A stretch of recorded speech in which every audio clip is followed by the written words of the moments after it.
배터리 아저씨 박순혁을 알아보자. 박순혁이 세상에 이름을 떨치게 된 계기는 23년 에코프로 주가가 10배 급등하면서부터다. 주식 투자자에게 템베거는 매우 의미 있으며 특히 포트폴리오의 대부분을 투자해 이런 종목을 발굴하는 것은 일생에 몇 번 안 나올 또는 아예 없을 기회이기도 하다. 현재 50대 중반인 박순혁은 대구 출신으로 연세대에서 경영학과 심리학을 전공했다.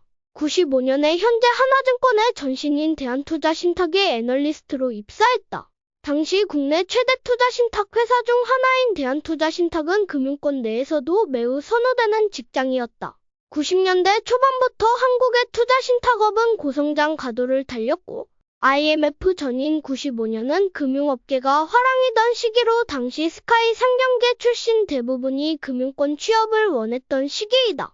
박순혁은 이후 하나증권에서 운용력을 거치며 30년간 증권가서 활동하였다.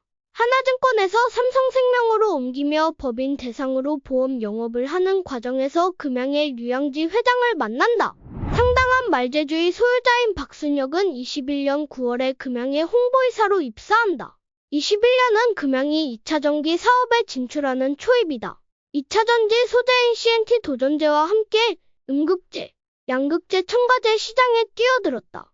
금양의 홍보이사인 박순혁은 유튜브 채널 박순혁의 우공이산을 통해 한국 배터리 산업에 대한 콘텐츠를 제작하였다. 23년은 배터리 종목들이 그야말로 불꽃 같은 상승을 했던 해이다. 박순혁은 23년 2월 20일에 K배터리 레볼루션 출간했다.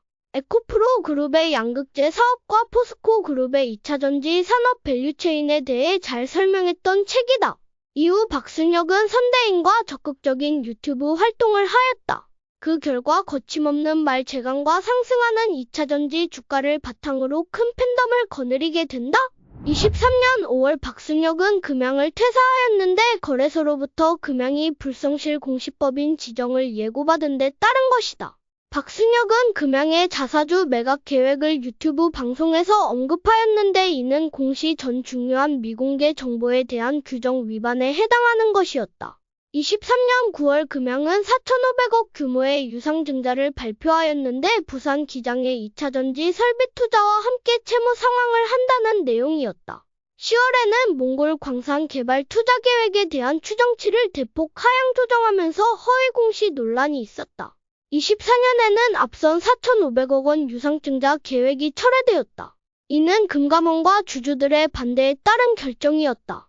거래소는 24년 3월에 금양을 불성실 공시법인으로 지정하고 이에 따라 금양은 관리 종목이 되었다.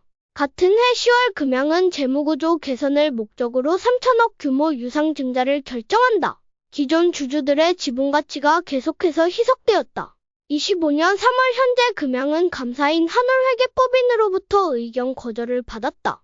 금양이 24년 429억 원 영업순손실을 기록했고 거래소는 금양의 상장 폐지 사유가 발생했음을 공시한다. 23년 7월 19만 4천 원이었던 주가는 이제 9,900원이 되었다. 이 과정에서 박순혁은 금양의 몽골 엘스테이 광산 개발 투자 계획을 지속적으로 언급해왔다. 당시 금양은 몽골의 광산개발 회사인 몽나의 지분 60%를 793억 원 인수하면서 이 광산의 추정가치 118조에 달하는 리튬과 텅스텐이 매장되어 있다고 말해왔다. 광산 가치를 100조라고만 가정해도 60%의 60조이니 이를 최대한 보수적으로 가정해도 일반 투자자들이 흥분할 만한 재료이다. 금양의 시총도 10조를 넘겼었다. 박순혁은 당시 영향력 있는 유튜브 채널들에 나와 광산에 대한 가치평가를 매우 공격적으로 해왔다. 이로 인해 20만 원까지 올라갔던 금양 주식이 지금은 1만 원이 안 되니 이로 인한 개인 투자자들의 피해가 매우 커진 상황이다. 금양의 몽골 광산 프로젝트에는 여러 의문점이 있다. 처음 금양이 광산의 자원 가치가 118조 원에 달한다고 했으나 실제 광산의 자원량과 가치에 대한 자료나 근거가 부족하다는 평가가 지배적이다. 실제로 금양은 이후 자원량을 대폭 하향 조정하였다. 금양은 관련 자원 개발 계획을 충분히 공시하지 않았다는 비판을 피하기 어렵다.